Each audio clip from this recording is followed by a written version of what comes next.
I'm Debbie Carr with DK Carr and Associates, and I am so honored and so excited today to be with Debra Englehardt Nash. For those of you who, I can't believe you don't know who she is, but for those of you who don't know who she is an amazing speaker, an amazing consultant. She has overseen her husband's very, very successful cosmetic dentistry practice for, I don't know what, 20 something, 25 over 20, 25 years. Yeah. Kind of thing. And she's well known in the industry. And I've asked her to speak with us today about the business of dentistry, about how, as dentists, we in private practice, what your requirements are and how to really look at your practice. So Debra, my first question to you is when a dentist is in private practice, they have a tendency to just say, I'm going to be a dentist. And is that a good thing? Well, it's a great thing to be to want to be a competent, accomplished clinician. Absolutely. And if you think about it, Debbie, most dentists went to dental school to be a dentist. They didn't go to dental school to be a business person or to own a business. Some have taken business classes. Some have actually MBAs, which is smart. But most of them didn't think about that. They thought of themselves as a healthcare provider, treating people, being a dental clinician, technician. They didn't realize they might be an employer, that they might own a business and have to, run statistics, know their analytics. So I don't think it's uncommon for a dentist to not see that part. However, and this is interesting because for years I worked with the Oregon Health Sciences University, and I taught a business class to the junior and senior students. Now, this was a number of years ago.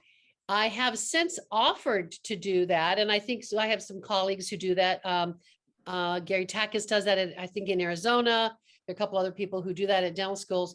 But oftentimes what we hear, even when we're saying we will donate our time to teach these juniors and seniors about running the business of a dental practice, a lot of times they say, you know what, we don't have time in our curriculum to teach them business.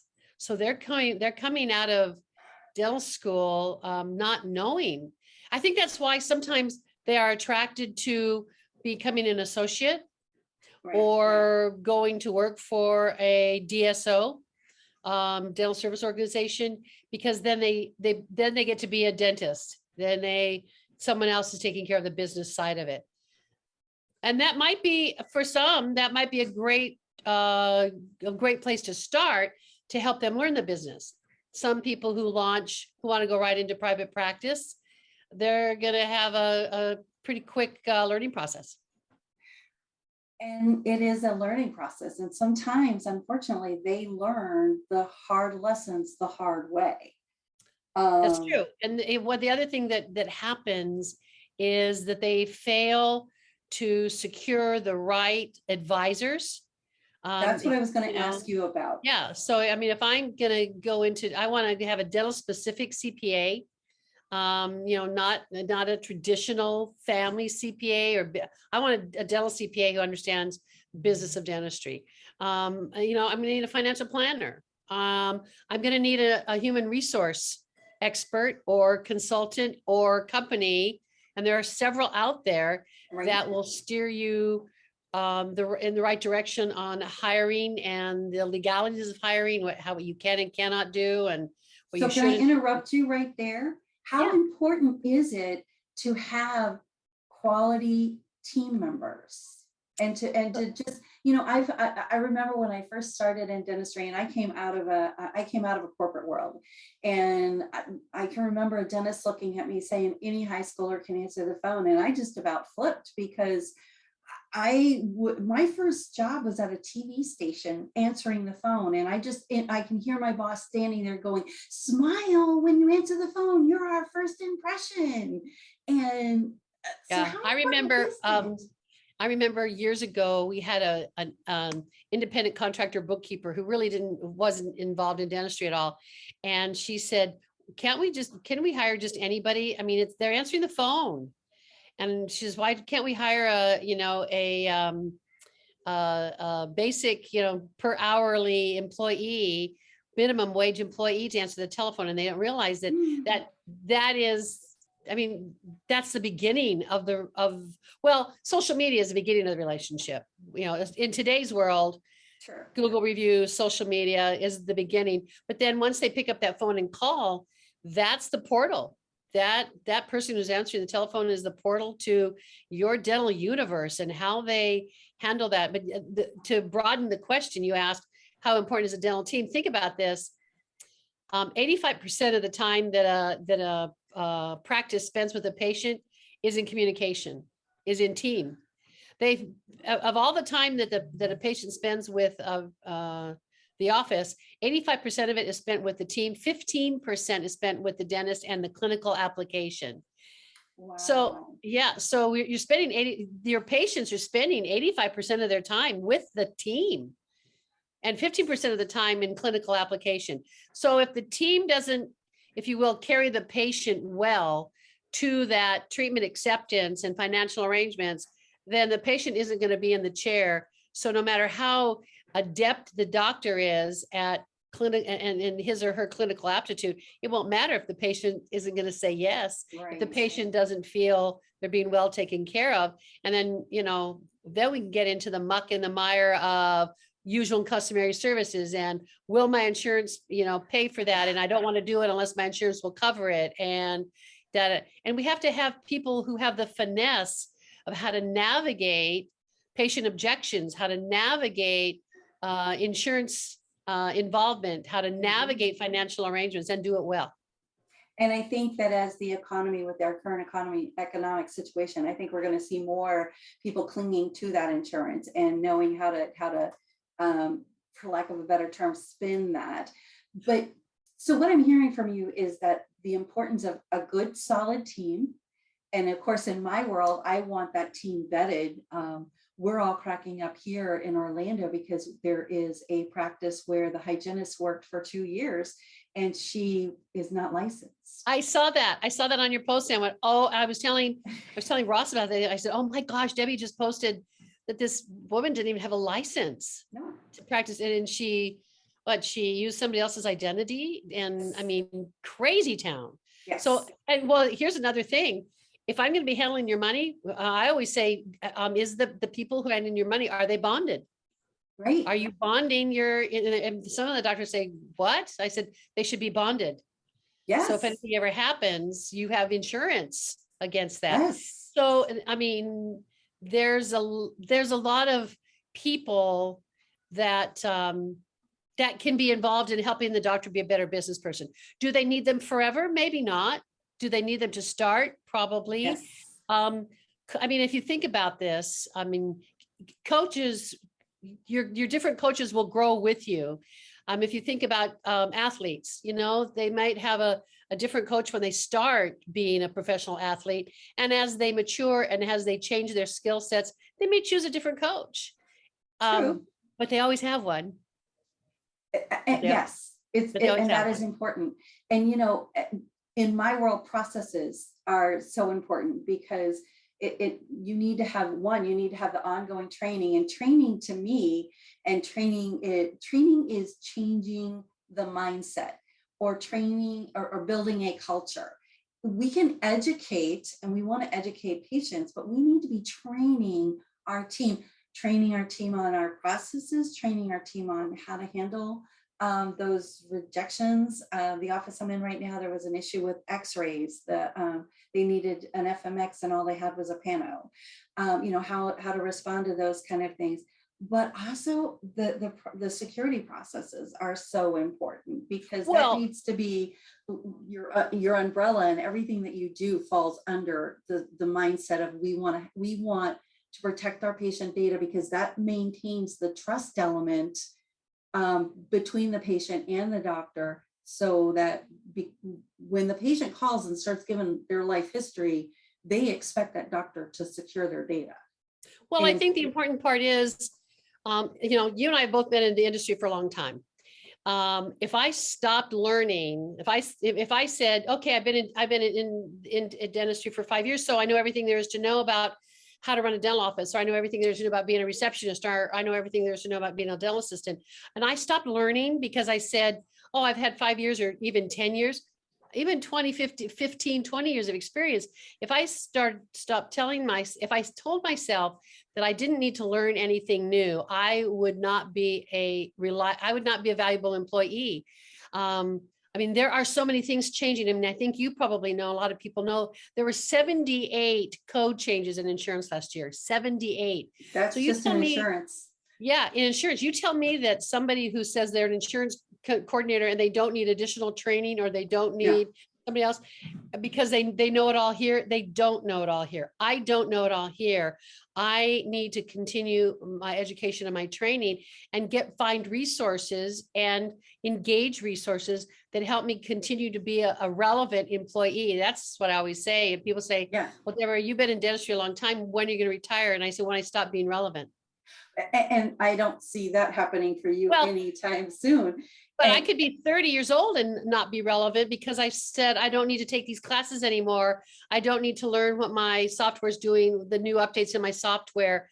I don't need this anymore. I mean, artificial intelligence is coming down their ways. Technology, we cannot say that technology isn't going to affect our world. It's changing literally daily. And we're seeing, you know, because I'm always at a class for something, or I'm studying something, because the threat landscape is constantly changing. And so it's real important for me to be able to provide my clients with that security information to help them to know what's happening. But you're right, the technology is constantly changing. But oftentimes we see just that scenario. The doctor doesn't want to support the staff educating themselves, and the staff doesn't want to participate in. They think that they've got it, and they use Facebook as their expert. And yeah, but I also think that sometimes it's that fear of, once again, if technology, if I don't know, then I'm obsolete and I'm no longer a valuable employee, but I can be a valuable employee. For example, I'll tell you, in my husband's practice, and now it's not my husband's practice, now he's the employee as of December, but we just, I'll go back to, so we use Weave telephone system. right. So when I brought Weave into the office and I said, oh my gosh, I love this system, that I will admit, the team at first said, we have to learn a new phone system. Oh my gosh. And I say, the answer is yes. The answer is yes. So many times doctors deflect to team members' objections. And that is fear of not knowing, it's fear of the unknown. So there wasn't if you don't like the new technology, if you don't like the new Weave system, then we won't employ it. That's not an option. Right. So just in this past month, we've just employed online scheduling. That's new for us. We just employed Modento with Dental Intel. That's new. I mean, we've been around a long time, but virtual consult. We've just employed virtual consult. So we've employed 3 new technologies in the last 2 months in our practice. Crazy town. But you've got to stay current. I have to stay current for our industry. I have to stay current for the consumer. I mean, consumers are learning faster than we are. We have to keep up. We have to catch up. I mean, if you think about this, what is over 90% of patients are choosing their dentist or their offices, or at least they're vetting them on Google. Yeah. So boy, my team better understand, first of all, how to ask for a review, the importance of reviews, how we respond to reviews, good and bad, what we do about them. Without saying that they're a patient, because we do want to keep HIPAA in mind. Yes, see, and we also, team members have to, and this may strike a nerve in some people. Team members have to learn to not take it personally if they feel that they are ignorant, or if they feel that they didn't know. So rather than be defensive about not knowing new technology or not knowing a new system.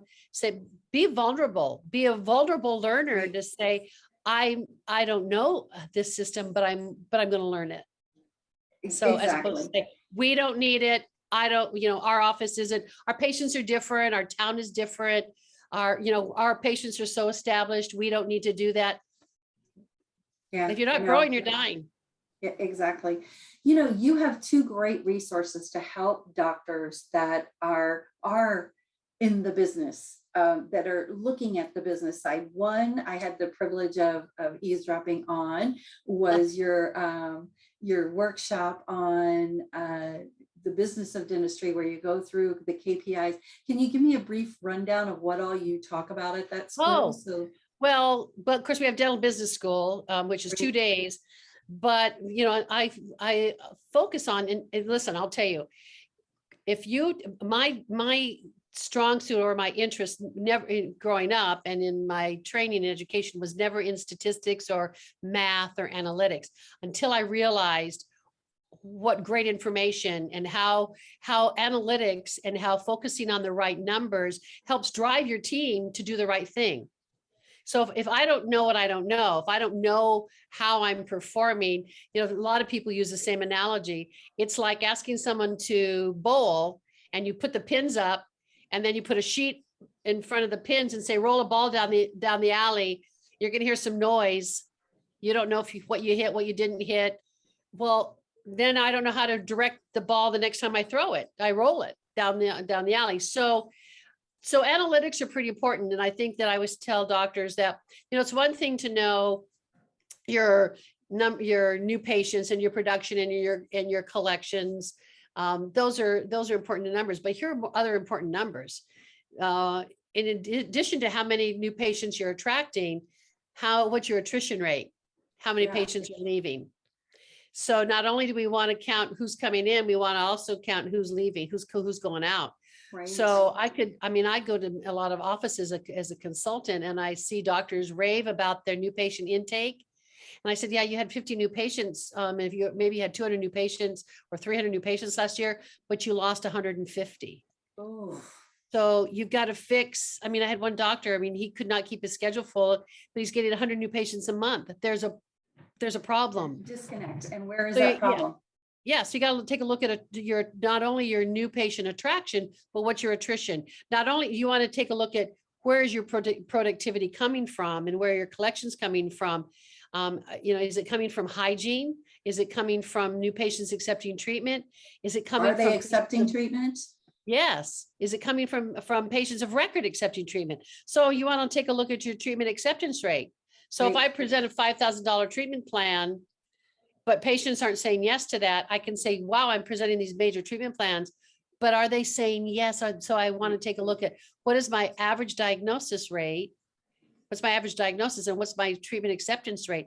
And in dentistry, by the way, there is no such thing as 100% treatment acceptance. No. If you're presenting a comprehensive ideal treatment plan to all of your patients, you will not get a 100% treatment acceptance rate. And the national average is in the 70s. Wow. Yeah. So if you want to manipulate your numbers and you want to say you want to modify your treatment plans based on what the patient accepts, then you can say I have 100% treatment acceptance rate. But then the amount's going to be low because the other statistic to take a look at it is what is your average treatment per patient? So let's say you have two offices. And office number 1 has maybe fewer patients, but their average treatment per patient accepted is $4,000 or $897 or whatever. And you have office number 2 and they have more patients, but their average treatment acceptance rate is $400. Neither office is wrong. Right. The question is, can I bring up the value of the patients I'm already attracting? Right. So do I want a higher volume of patients with a lower treatment acceptance amount, or do I want a lower volume of patients with a higher treatment amount? And work harder, not smarter. Figure it out. Again, I think that this comes down to training, and having the right coach that, and I don't know about you, but a lot of times when I go into offices, somebody always pulls me aside and says, will you tell so and so, because it's coming from you. Yeah. But I think that that's the problem is, we have, I put it off to the kid syndrome. The kids don't listen to the parents, but they'll listen to somebody else. And that's why I think having that consultant that comes in and understands how dentistry works, because I'm seeing practices bring in coaches that are business coaches, but they don't really understand dentistry. They don't work in healthcare at all. And it's mind-boggling to me that they're bringing in these coaches that don't really have an understanding of how the dental world works. You have another organization that you are very involved with that is focused on the private practice owner. Private practice. Yes, I do. And I'll talk about that for a minute. I just also want to go back to coach versus consultant. They're different. Yes. So sometimes a dentist may want a personal coach to help him or her with their confidence, to help him or her navigate their personal life versus their business life. They might want to have a business advisor for themselves. For the team, that might be a totally different coach. Or a consultant. So you're right. So the dental team consultant may be different than the doctor's personal coach. Yes. So yeah. And sometimes you need both. And sometimes you need both. And sometimes they could be one and the same, but that means I have to put on a different hat. Exactly. But it's okay to put on those multiple hats because you have that understanding. Yeah. But a lot of times the team is pushing back and that they don't want to consult, they don't need to be told. And that's a whole different. Well, yeah, then now we're talking about how to work well with a consultant. Let me go back to your American Academy of Dental Practice. So yes, one of the organizations I belong to is the American Academy of Dental Practice. Yes. It's been around for 63 years. I had no clue. Yeah. And it is to perpetuate private practice dentistry. So the whole emphasis on helping doctors, solo or group practitioners, but non-DSO, non-DMO offices on, and our whole focus is on how do we collaborate with one another? How do we help one another? We bring education to the private practitioner on how to run a better business, how to be a better clinician, how to be a better mentor, how to navigate their business, how to navigate their practice. And I had the opportunity before COVID to attend one of the meetings, and I was amazed that there was the clinical aspect and there was the practice management aspect. And it wasn't just, a lot of times when you go to a meeting, it's all focused on one thing, but it was really very, very well done and very educational for the doctor in all facets of the business world. And I definitely would recommend. Our next, we have an annual meeting, which in this year will be in San Antonio. They're always typically the first weekend in March. There are 7 pillars. So that's why, because we, as a meeting, and I've been a program chair for that meeting. I'll be president of that organization in 2024. So when we are putting the meeting together, we have to cover the 7 pillars, which are finance, mentorship, clinical leadership, practice management, education. Yeah. So we take a look at all the 7 pillars of the academy and say, is it answering all of the 7 pillars? That is awesome. Awesome. Yeah. So, and that's for dentists and for team members. And actually a lot of consultants attend that meeting to learn and grow. We oftentimes bring people from outside dentistry in as keynote speakers. Right. A different perspective. For business, for motivation, for thought-provoking panels. We spent a lot of time talking about, social media is huge right now. So, we have, that business aspect of that meeting as well. So I've been a member of that meeting for, well over a few years. Wow. Well over 20 plus years. Yeah. Wow. I love them. There's a couple of meetings I never want to miss. That's one of them. I don't think, I may have missed a couple in 2011 when I had a brain tumor. So I think I missed a few. I think you were Um, excused. Yes. And then I rarely, I don't think I've ever missed an Academy of Dental Management Consultants meeting. We've talked about that, which Yes. is a great organization for consultants who are vetted. Yes. They have to be vetted and they have to have criteria to qualify to be a member of the academy. So I think that is also, when we talk about consultants and choosing, for the whole idea of the academy, and I'm a founding member of the academy. It's been around 35 years, which, do the math. But I think the whole idea was, how does a dentist find a consultant who has a history of success with other offices? Exactly. And yeah, so you could get an office manager who said, I want to be a consultant because I really helped this practice grow and help this practice work. Well, did they do that? Can they repeat that behavior to multiple offices? Does their knowledge apply generally to most, or does it only apply to one? And So are they staying current with what's happening? And yeah, we are both members of ADMC, and that's one of the things about the both the regional as well as the annual meeting, is that the courses there are geared towards, for the consultant to stay on top of what's happening, yeah. to grow, be able to grow their clients. I think the other piece of that is, once again, is that I always say, I'm not a consultant. I don't have all the answers, but I have people who have the answers I don't have. Exactly. So I have the resources. And I mean, I have an example. I have a client in Virginia. I don't even want to go into the details of this kind of sad situation she's found herself in. And to the point where she needs somebody to work through an associate agreement. And that's not me. So, but I know people, Right. I know people. So I know, rather than say, well, you need to find this person, say, I have resources through the academy that I can refer that can help you through this. And it was perfect. It because worked out I perfect. stick within the security framework. But yet when I have a client that has a problem or a question, I have a Rolodex, for lack of a better term, of resources where I can text, email, send up smoke signals and get answers right away. And as a consultant, it makes me look good that, you know what, I don't do insurance, but I can put you to somebody that can, But Debbie, we just brought up a really good point that I think it's important if dentists are listening, or when dentists listen to this. I don't have all the answers. You don't have all the answers. No. Most dentists don't have all the answers. And most dentists need to also understand and appreciate that they probably do not have a team member who has all the answers.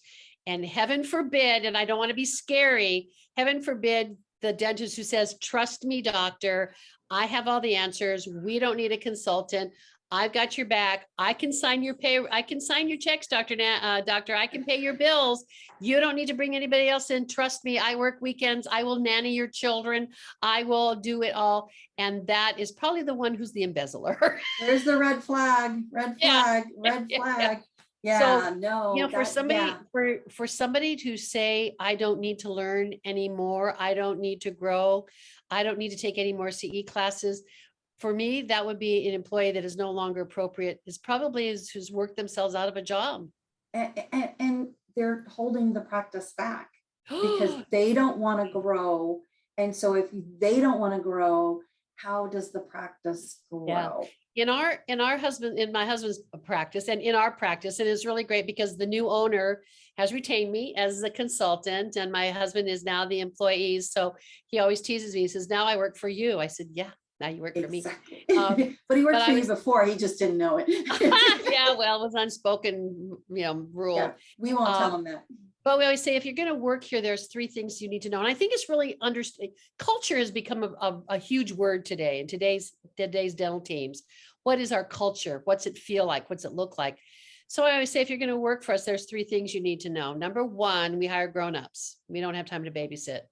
We don't have time for drama. We're too busy taking care of our patients to have to deal with drama. Things will happen. We will have emergencies, and we will have life situations that may distract us for a while, but we don't need pettiness to distract us. So Right.